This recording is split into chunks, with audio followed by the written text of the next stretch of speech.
اولاً تو انہوں نے خود رسالے شائع کیے، کتابیں شائع کی، ہاں جی، تاکہ مسلمان نسل کو، چاہے وہ مرد ہوں چاہے خواتین ہوں، انہیں بے راہ روی کا شکار کر دیا جائے، مکمل طور پر دینی تعلیم سے ہٹا دیا جائے۔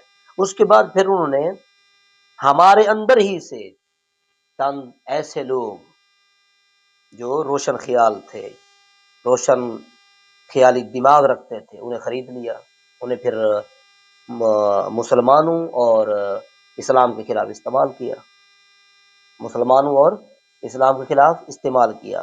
پس پشت وہی لوگ تھے، پس پشت وہی لوگ تھے، انہی کی تحریک تھی، وہی محرک تھے، صرف جو آگے تھے اگلی سطح پر وہ لوگ تھے جو ہمارے ساتھ وابستہ تھے ظاہری طور پر، نام بھی ہم جیسا، کام بھی ظاہری طور پر، برائے نام وہ بھی ہم جیسا، لیکن فکری طور پر جو ان کی ذہنیت تھی وہ مکمل طور پر اسلام سے دور تھے، ان کی جو فکری سوچ تھی وہ مکمل طور پر اسلامی تعلیم سے متصادم تھی، اسلامی تعلیم سے ٹکراتی تھی۔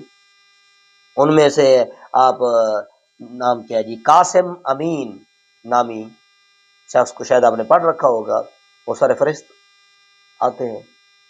مصر کے اندر جو انقلاب ہے نا جی، پردے کے حوالے سے، مطلب پردہ تھا، پردہ ختم ہوا، بے پردگی آ گئی اس انقلاب کے بعد۔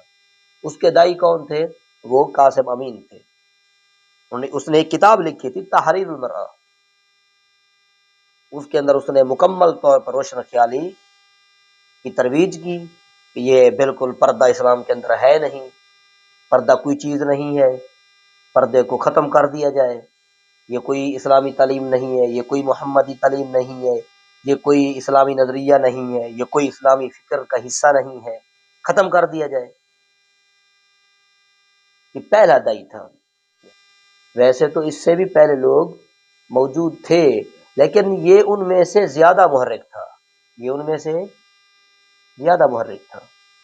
جس طرح وہ دوسرے مذاہب کے اندر بڑے بڑے لوگ گزرے روشن خیال، لیکن جو ایک خصوصی طور پر روشن خیالی کے حوالے سے مشہور ہیں وہ چند ہیں، وہ چند اس طریقے سے ہمارے مسلمانوں کے اندر بھی اس طرح کے لوگ پیدا ہوئے کافی سارے، لیکن چند ایسے تھے جو نامور مشہور ہو گئے، جو کیا ہوگا جی، مشہور ہو گئے، ان کی تاریخ جو ہے وہ اسلام کی جڑیں کھوکھلی کرنے کے اندر کافی سارا کردار ادا کر گئی۔ ان میں سے پہلا نام جو ہے وہ قاسم امین کا ہے، اور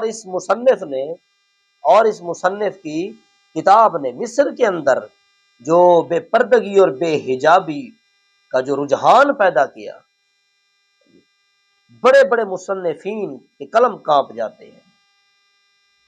وہ عورات جو مکمل طور پر پردے سے لبریز نظر آتی، صرف پردہ نظر آتا، ان کی صورت، ان کی حیت کا بالکل اندازہ نہ ہوتا، وہی عورات ایک ایسا وقت آیا مصر کی گلیوں میں بال کھول کر پھرتی، مکمل طور پر نیم برہنہ لباس میں نظر آتی۔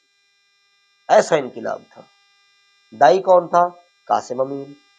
نام سے آپ اندازہ کر سکتے ہیں کہ مسلمان ہے، نام سے، لیکن فکری طور پر اور انتظامی طور پر، انقلابی طور پر آپ اگر اس کی تعلیمات کو پڑھیں، جو اس کی تعلیم، جو اس کی کتاب اور اس کی تعلیمات نے اسلامی تہذیب اور ثقافت کو کچلنے میں جو کردار ادا کیا، اگر آپ اسے پڑھیں تو آپ مکمل طور پر آپ یہ نظریہ بنائیں گے کہ یار یہ شخص مسلمان نہیں ہو سکتا، جس نے اس قدر مسلم معاشرے کے اندر بے راہ روی کا جو رجحان پیدا کر دیا، ایسا شخص مسلمان نہیں ہو سکتا، لیکن تھا مسلمان، لیکن تھا مسلمان۔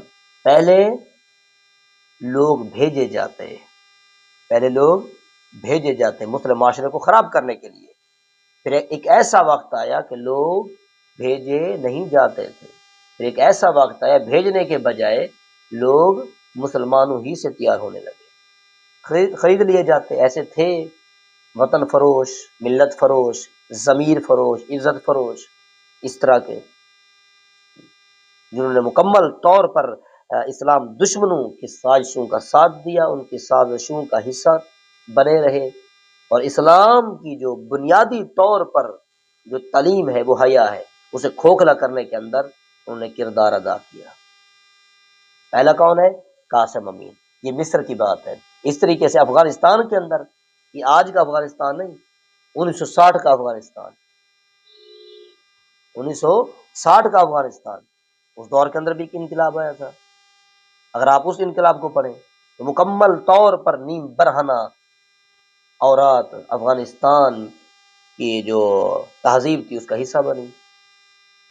ایک ایسا انقلاب تھا، بے حیائی سے بھرپور انقلاب تھا. بات سمجھ رہے ہیں کہ نہیں سمجھ رہے؟ اس طریقے سے آپ چلے جائیں بخارا کے اندر، وہاں تو اتنی مخالفت ہوئی کہ عورتوں کو گھروں سے نکال کر ان کی چادریں نوچ لی گئی. ان درندوں نے ان کے برقعے جو ہے وہ تھے نا اسلامی برقعے، وہ اتار لیے، ان کی عزتوں کو تار تار کیا سرعام. کوئی پوچھنے والا نہیں تھا. کیوں جی؟ یہ پردہ جو ہے یہ ہماری راہ کے اندر رکاوٹ ہے، اسے ختم کر دو. اسے کیا کر دو؟ ختم کر دو. ہمارے ساتھ مل جاؤ، ہماری تہذیب کو اپنا لو، ہمارے کلچر، ہماری ثقافت کو اپنا لو، ہم تمہیں کچھ نہیں کہیں گے. جن بیویوں نے انکار کیا انہیں آگ کے اندر زندہ جلا دیا گیا. جن بیویوں نے انکار کیا ان کی عصمتوں کو لوٹا گیا، ان کی عزتوں کو تار تار کیا گیا، ان کی عزتوں کو تار تار کیا گیا. الیاذ باللہ. زبان کانپتی ہے اس طرح کے مطلب کہ جملے بولنے پر، زبان کانپتی ہے. اس طریقے سے آپ ترکی کی طرف چلے جائیں، مصطفیٰ کمال پاشا کی طرف چلے جائیں. آپ اس نے جو ترکی کے اندر جو رجحان پیدا کیا بے پردگی کی طرف، اب پڑھیں کتابیں. وہ تو قرآن کو سامنے رکھ کر گھونسے دیتا. تو ہے پردے کا حکم دینے والا، تو تعلیم دے گا پردے کی. لیکن افسوس ایسے گستاخ شخص کو ہم نے اپنے نہ صرف تعلیمی نصاب کا حصہ بنایا بلکہ اسے ہیرو قرار دیا تاریخی طور پر. اس قسم کے بدتمیز شخص کو آج وہ قوم کا لیڈر ہے، قوم اس کی مخالفت کرنے کے سننے پر راگ بگولا ہو جاتی ہے. وہ جی ہمارا لیڈر ہے، وہ جی ہمارا کون ہے؟ لیڈر ہے. تو اس طرح کے لوگ آج کل کی پیداوار نہیں ہے، یہ ماضی کا حصہ رہ چکے ہیں. ان کی تاریخ پرانی ہے. پہلے لوگ بھیجے جاتے، پھر اس طرح کے لوگ تیار ہونے لگے. آج ہمارے معاشرے کی جو یہ حالت آن پہنچی ہے یہ انہی کی مرہون منت ہے، انہی کی مرہون منت ہے. ہمیں ان سے کیا گلا؟ ہمیں اپنوں سے گلا ہے. اپنے ہی تھے جو اس راہ کے اندر رکاوٹ بنے. اس وجہ سے تو علامہ اقبال رحمہ اللہ فرماتے ہیں کہ یورپ کی غلامی پہ رضا مند ہوا تو مجھ کو تو گلا تجھ سے ہے، یورپ سے نہیں ہے. مجھے ان سے کوئی گلا نہیں ہے، مجھے گلا تجھ سے ہے. ان کا کام تھا غلام بنانا، ان کا کام تھا تمہاری ثقافت اور کلچر کو تباہ و برباد کرنا. لیکن تمہارا چپ چاپ ان کے ہاتھوں میں بک جانا یہ بالکل تمہارے معیار کو زیب نہیں دیتا تھا. یہ بالکل تمہارا کام نہیں تھا.